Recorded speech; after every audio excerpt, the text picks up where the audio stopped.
하나님 말씀 보겠습니다. 하나님 말씀은 출애굽기 20장 8절부터 11절까지 구약 112페이지입니다. 8절부터 11절까지 제가 봉독해 올리도록 하겠습니다. 안식일을 기억하여 거룩하게 지키라. 여섯 동안은 힘써 내 모든 일을 행할 것이나 일곱째 날은 내 하나님 여호와의 안식일인즉 너나 내 아들이나 내 딸이나 내 남종이나 내 여종이나 내 가축이나 내 문 안에 머무는 객이라도 아무 일도 하지 말라. 이는 엿새 동안에 나 여호와가 하늘과 땅과 바다와 그 가운데 모든 것을 만들고 일곱째 날에 쉬었습니다. 그러므로 나 여호와가 안식일을 복되게 하여 그날을 거룩하게 하였느니라. 아멘.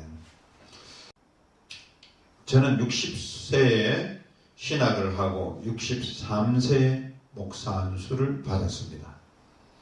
모든 사람들이 은퇴하는 나이에 신학을 하였으니 만학도가 아니겠습니까? 해야 할 일이 또 많다 보니 세월이 더디게 갔으면 좋겠다 하는 것이 제 생각입니다. 저처럼 나이를 먹어가는 사람들 또래들은 또 이런 생각을 똑같이 하겠죠. 특히 또 현장에서 손을 놓은 사람들이 더더욱 세월이 빨리 가는 것을 잡아두고 할지 모르겠습니다. 하여튼 세월은 빨리 가고 있구나라는 것을 저는 매번 느끼고 있는 상황입니다. 아마 이런 생각은 저만이 한 것은 아니라고 봅니다. 금년도 어느덧 4분의 3이 지났습니다. 오늘이 9월 마지막입니다. 이제 남은 날수는 10월과 11월과 12월입니다. 같은 하루 24시간이 자신의 나이가 몇이냐, 자신의 처한 환경이 어떠하냐, 또 이런 저런 사정에 따라서 다르게 느껴지게 될 것입니다. 학교 다닐 때에는 한 시간 한 시간이 굉장히 지루함을 느낄 때가 많았습니다. 따분한 수업 시간이나 또 듣기 싫어하는 과목, 이런 또 시간이 올수록 더더욱 그렇겠죠. 빨리 수업이 마쳤으면 좋겠다고 생각할 때가 참 많았던 것이죠. 청년기에는 미래를 꿈꾸면서 미래를 볼 수 있는 시간이 다가왔으면 좋겠다고 생각할 것입니다. 또 장년기에는 주어진 일을 하루하루 처리하는 데만 시간이 부족하다고 느껴질 것입니다. 노년기에는 남은 세월을 생각하면 때로는 섬뜩함을 느낍니다. 내가 이렇게 많이 달려왔나? 앞으로 남은 세월이 많지가 않겠구나. 이런 것 때문입니다. 자, 똑같이 1시간 60분을 보내고 똑같이 하루 24시간을 보내고 똑같이 한 주일 7일을 보내고 똑같이 1년 365일을 보내지만은 느껴지는 시간은 다르게 느끼게 된다는 것입니다. 그렇기에 우리는 주어진 시간을 어떻게 효과적으로 관리해야 하는지 깊이 생각을 해보아야 되는 것입니다. 오늘은 하나님께서 출애굽한 이스라엘 백성에게 준 계명 가운데 네 번째 계명인 그 계명을 생각해 보고자 합니다. 네 번째 계명에 대한 논쟁은 지금도 굉장히 뜨겁습니다. 특별히 이단들은 안식교나 하나님의 교회 등 안식일을 가지고 우리 기독교인들을 괴롭힙니다. 왜 기독교인들은 안식일을 지키지 않고 주일을 지키느냐 할 것입니다. 아마 여러분도 그런 말을 이단들에게 아마 들어본 적이 있을 것입니다. 우리가 지금 안식일을 지키지 않고 주일을 지키는 것은 우리가 처음이 아니라는 것이죠. 초대교회로부터 자연스럽게 그렇게 지켜왔던 것입니다. 예수님이 주일에 부활하셨고 또 오순절 성령 강림의 역사가 주일에 있었기에 초대교회부터 자연스럽게 주일을 성수하였기에 지금 우리는 주일을 보내고 있는 것입니다. 여러분, 주일에 대한 오해가 없기를 바랍니다. 문제는 안식일을 지키는 것이 옳으냐 주일을 지키는 것이 옳으냐 하는 것을 따지는 것이 아니라 하나님이 본래 그 계명을 주신 목적이 무엇인가를 알고 그대로 살아가는 것이 참으로 중요하다는 것입니다. 주일에 우리가 의식해야 할 첫 번째는, 첫째, 주일은 세상의 일을 쉬는 날이라는 사실입니다. 창세기 1장에 보면은 하나님께서 천지 창조하신 내용이 나옵니다. 우리가 알듯이 하나님은 6일에 걸쳐서 천지를 창조하셨습니다. 첫째 날 빛의 창조로부터 시작해서 여섯 번째 날 마지막으로 사람을 창조하기까지 6일 동안 하나님은 천지 창조 사역을 완성했습니다. 사실 하나님이 사람을 피조물 가운데 제일 마지막으로 만드신 것은 많은 의미가 있는 것입니다. 하나님과 세상 사이 중간에 있는 존재가 우리 인간이라는 의미인 것입니다. 즉 하나님은 사람을 통해서 하나님이 만드신 세상을 움직이시기를 원하였던 것입니다. 하여간 하나님은 6일 동안 천지를 창조하시고 7일째는 쉬셨습니다. 쉬시면서 하나님이 만드신 창조물을 보면서 기쁨을 누리셨습니다. 이렇게 쉬신 하나님은 이스라엘 백성을 출애굽시키고는 일주일에 하루 꼭 쉬라고 명령하셨습니다. 여러분, 이 언약을 처음 받았던 이스라엘 백성들은 이 말씀을 받았을 때 어떤 느낌이었을까요? 일주일에 하루는 꼭 쉬어라, 이 말이 부담으로 느껴졌을까요? 아니면 감격으로 와 닿았을까요?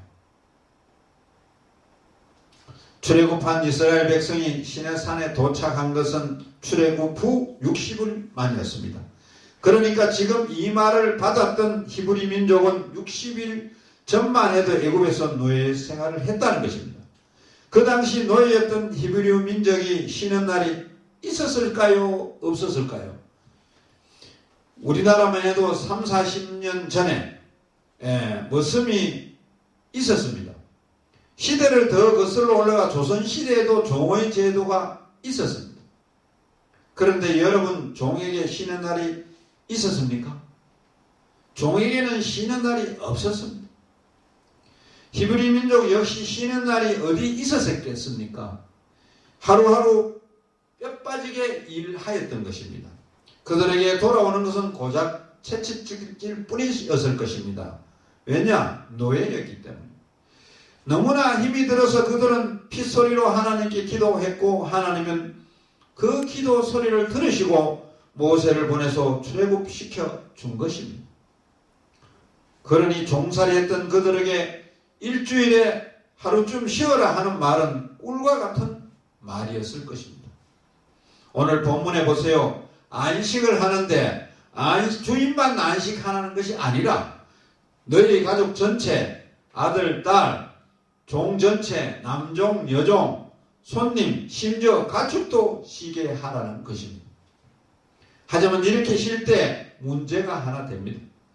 하루 일에 하루 사는 그런 어려운 시기에 일주일에 하루를 쉬면 먹을 것을 누가 해결해 주느냐, 이 말씀입니다. 하나님은 무작정 쉬라고 하시지 않았습니다. 먹고 사는 것은 내가 해결해 줄 테니 걱정하지 말고 하루 쉬라고 하셨습니다. 이 말씀하시기 전에 벌써 하나님은 만나를 내려주시는 것으로 증명해 주었습니다. 출애굽기 16장에 보면 하나님께서 광야 생활을 하는 히브리인을 위해서 매일 아침마다 만나를 주셨습니다. 그리고 안식일이 오면 하루 전에 다음 날 쉴 수 있도록 갑절을 주셨던 것입니다. 평소에는 많은 양을 거두면 다음 날 벌레가 생기고 냄새가 났는데 6일째는 이틀분의 만나를 거두어도 다음 날 아무렇지도 않았습니다. 이렇게 하나님이 이스라엘 백성이 쉴 수 있도록 보장해 놓은 것입니다. 그렇습니다. 우리가 쉬면 굶어 죽을 것 같지만 하나님은 전혀 그렇게 우리를 인도하시지 않으셨습니다. 하나님은 우리가 쉬는 것을 대비해서 더 좋은 것을 준비해 주셨다는 것입니다. 히브리인의 하루 계산법을 보셔도 그 뜻을 알 것입니다. 히브리인의 하루 시작은 저녁부터 하루가 시작됩니다. 즉 사람은 쉬는 것으로 하루를 시작하는 것입니다. 천지 창조도 보세요. 6일째 마지막으로 사람을 창조하시고 7일째 하나님이 씻었습니다. 그러니 사람의 입장에서 보면 사람은 만들어지자마자 다음 날부터 일한 것이 아니라 쉬는 것을 시작했음을 볼 수가 있는 것입니다. 요즘도 그렇습니다. 한 주간의 첫째 날이 언제입니까? 주일입니다. 달력으로 빨간색입니다. 한 주간을 쉬는 것으로 시작합니다. 쉼의 의미에는 대단한 뜻이 있습니다. 조지 맥도날드 목사님은 우리가 일하지 않고 잠을 자지 않고 쉰다는 의미를 이렇게 말씀했습니다. 잠이란 우리가 깨어 있어도 주지 못할 도움을 우리에게 주시기 위해 하나님께서 고안한 것이다 라고 했습니다. 유진 피터슨 목사님은 우리는 잠들 때 하나님께서는 당신의 사역을 시작하시고 당신의 언약을 발전시킨다고 했습니다. 무슨 말입니까? 내가 쉬고 있을 때 하나님이 나를 위해서 일하신다는 그런 뜻입니다. 문제는 우리에게 이런 믿음이 없으니 1년 365일 일합니다.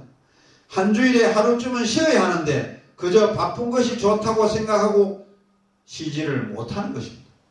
여러분, 차도 한두 시간 달리면 조금 쉬어야 하지 않습니까? 저는 항상 지방을 갈 때 2시간마다 꼭 쉬었다 갑니다.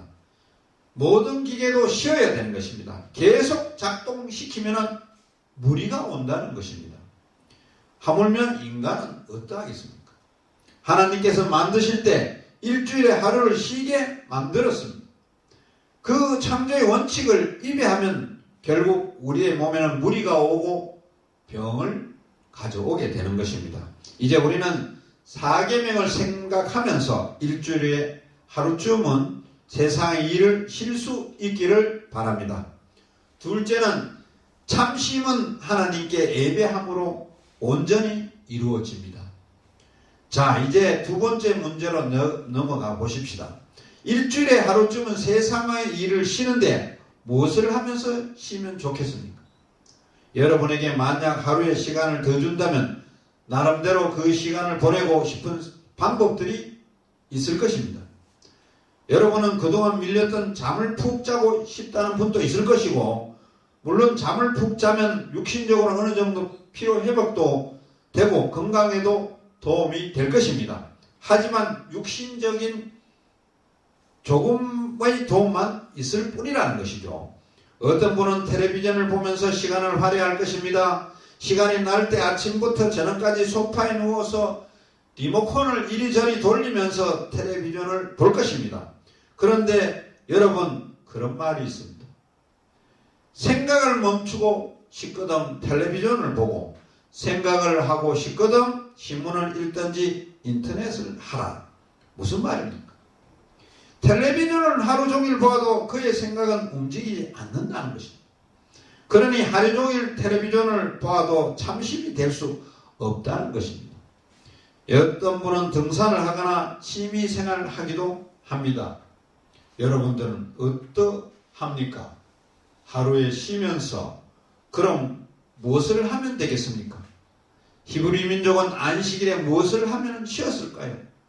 생각해 보면 알 것입니다. 그들도 육신적인 노동을 쉬는 것으로 그쳤겠습니까? 아닙니다. 그들에게 하나님이 허락한 자유 증거인 그 하루는 감격적이었다는 것입니다.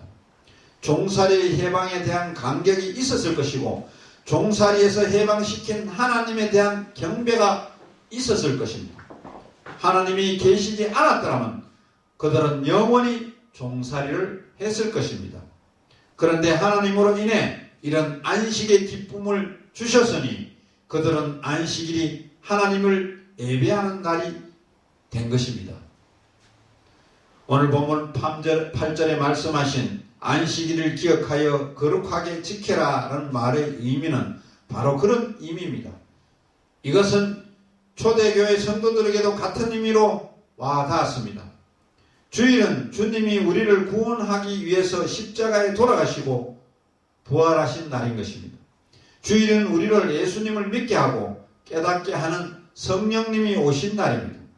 그러니 초대교회로부터 자연스럽게 성도들은 주일에 오면 최우선적으로 예배를 했던 것입니다. 예배를 드렸던 것입니다. 여러분, 사람은 육신과 정신과 영혼을 가지고 있습니다. 그렇게 참심도 이 세 가지 면에 함께 해야 하는 것입니다. 이 세 가지 심을 가장 확실하게 제공하는 것이 예배입니다. 그래서 믿음의 사람들은 예로부터 주일 성수, 주일 예배를 철저하게 지켰습니다. 오늘 우리 신앙인들이 회복해야 할 것은 바로 온전한 주일 성수입니다. 주일 예배가 얼마나 귀한지 회복하는 것이 필요한 것입니다. 주님을 알면 알수록, 주님의 은혜가 귀하면 귀할수록 주일 성수는 철저히 하게 됩니다. 그런데 많은 성도들이 주일 성수를 대수롭지 않게 생각합니다. 심지어 중직자까지도 주일 예배를 중요시 여기지 않습니다. 바꾸어 말하면 나는 주님을 믿는 감격이 부족한 사람입니다 하는 말과 같습니다. 이제 우리 성도들은 주일에 최우선적으로 해야 할 것이 예배를 임을 알고 어떤 경우에도 주일 예배를 소홀히 하시지 말기를 바랍니다. 주일 예배를 바로 드릴 때 하나님은 우리의 몸과 마음과 영혼에 참된 신과 충만한 에너지를 공급할 것입니다. 셋째, 주일은 창조 질서를 회복하는 날입니다. 예수님이 공생의 사역을 하시면서 가장 힘들었던 것은 종교 지도자들의 핍박이었던 것입니다. 그들은 예수님이 하시는 일들을 가지고 사사건건 시비를 걸어왔던 것입니다. 그런데 그들의 시비를 걸어온 것을 자세히 연구해 보면 그들이 그럴 만도 하겠구나 하는 생각을 해보는 것입니다. 왜냐하면 예수님께서 의도적으로 그들이 중요시 여긴 안식일 규정을 어겼습니다. 요한복음 5장에 보면 예수님이 38년 된 병자를 고치시는 내용이 납니다. 베데스다 못에는 많은 환자들이 물이 동함을 기다리고 있었습니다. 명절이 그곳에 가신 예수님은 그 많은 환자 중에 가장 심한 38년 동안 고통당한 환자에게 관심을 가졌습니다. 그에겐 낫고자 하는 믿음이 있느냐 확인하시고는 일어나 내 자리를 들고 걸어가라고 명령했습니다. 그러자 38년 된 병자가 그 자리에서 병을 고침받고 나아가 걸어갑니다. 기적도 보통 기적이 아닌 것입니다. 문제는 다음 내용입니다. 이날은 안식일이니 안식일에 병을 고쳐준 것입니다. 여러분 그렇지 않습니까? 이왕이면 하루가 지나 병을 고쳤으면 어려움을 당하지 않을 것을 왜 하필 안식일에 병을 고쳐서 박해를 받습니까? 이 사건뿐만 아닙니다. 예수님은 의도적으로 안식일에 병자를 고쳤습니다. 제자들도 안식일에 밀밭 사이로 가면서 배가 고파서 밀 이삭을 잘라 먹었습니다. 예수님이 의도적으로 안식일에 병을 고치고 이 일을 하신 이유가 무엇이었을까요? 그것은 안식일의 진정한 의미를 알려주려고 했기 때문인 것입니다. 당시 유대 사람들은 안식일은 잘 지키기 위해서 39가지 조항을 만들었습니다. 에세네파가 안식일을 지킨 규정을 보면 마실 물을 기르다 항아리에 붓는 것, 무엇을 집에서 밖으로 내가거나 밖에서 집으로 들어오는 것, 닫힌 항아리를 여는 것, 새끼 낳은 짐승을 도와준 것, 집안 청소, 아이를 안아주거나 업어주는 것도 금했다. 그들은 이방인에게도 일을 시키지 않았고 그들 가까이 머물러 있지도 않았다. 이러한 금지 조항을 어겼을 때도 7년 동안 가두도록 했다고 합니다. 한마디로 말해서 하나님이 허락한 안식일이 그들에게 오히려 족쇄가 되어서 평일보다 더 힘들게 살도록 한 것입니다. 예수님은 그런 생각을 하는 유대인들의 생각을 의도적으로 깨뜨렸습니다. 어쩌면 혁명적인 것이었던 것입니다. 오늘 우리도 주일을 보내면서 이런 율법주의에 빠져 있을 수 있습니까? 주일에는 쉬어야 하고 주일에는 세상 사람을 만나면 안 되고 주일에는 오로지 하나님께만 영광을 돌려야 한다고 생각하는 분들이 있습니다. 저도 어려서 그런 내용을 듣고 또 교육을 받았습니다. 주일에는 돈을 쓰면 안 되었습니다. 주일에는 물건을 사면 큰일 났습니다. 주일에는 외식을 하면 안 되는 것이었습니다. 여러분, 물론 제가 그것을 나쁘다고 말하는 것은 아닙니다. 주일의 본래의 의미는 그렇게 외적으로 단순한 것을 바라보는 데서 그치지 않는다는 것입니다. 결론입니다. 우리는 6일 동안 힘써서 일을 해야 됩니다. 또 7일에는 종과 개까지 쉬게 하여야 됩니다. 그리고 하나님의 창조와 구속을 생각하여야 합니다. 핵심은 주일이 창조질서를 회복하는 날이어야 한다는 것입니다. 주일에 병자들이 고쳐져야 하고 어려운 기관들을 방문하여야 하고 주일에 전도를 하려고 가야 하고 주일에 밀려든 성경 공부도 해야 한다는 것입니다. 그래서 주님의 창조 사역을 연장하는 일을 하는 것이 참 주일 성수를 하는 것입니다. 이제 우리는 형식적인 주일 성수가 아니라 그 의미를 바로 알고 진정한 쉼과 예배와 창조 질서가 회복되는 그런 주일을 지켜가는 우리 모두가 되시기를 바랍니다. 기도드리겠습니다.